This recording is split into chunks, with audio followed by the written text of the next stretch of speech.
This illustration deals with branch circuits not more than 600 volts. In accordance with NEC 210.19A1, B as in boy, exception 2 to 1A and to 1B. Now, the purpose of the change here, this is a new exception that has been added to address where a portion of a branch circuit is connected at both its ends and load ends to separately installed pressure connections.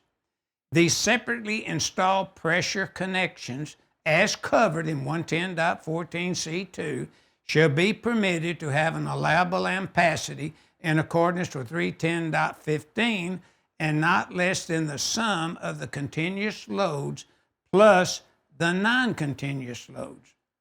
So, reviewing this then, let's look at our pressure connectors right in the center of the illustration. And in the call-out title is pressure connectors.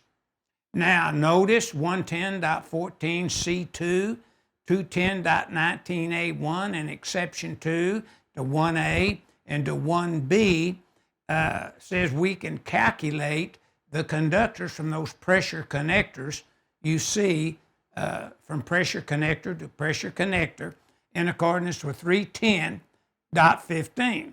Now, we put this in for a feeder in the 2017 edition of the NEC, and they've expanded it to a branch circuit. So let's kind of look at what it's talking about.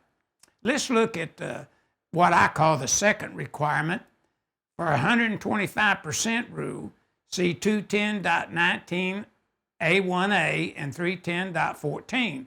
Now, that's that 125% rule right next to the panel. So what that's saying, calculate the load based upon continuous and non-continuous duty from the overcurrent device up to this, say, pull box or distribution block.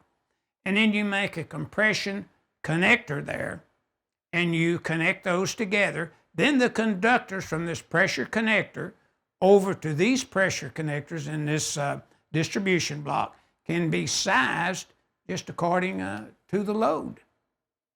Just according to the load there, see.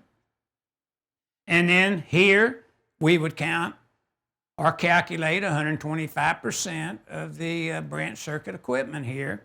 And so basically when you review the note right below the boxed in information, it says pressure connector at supply and load ends for 210.19A1B2, exception 2 to 1A and 1B, as well as NEC 310.15, then we can figure based upon, the load here.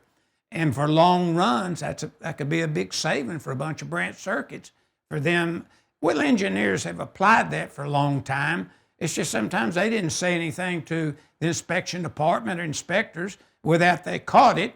And then, they would try to explain it then.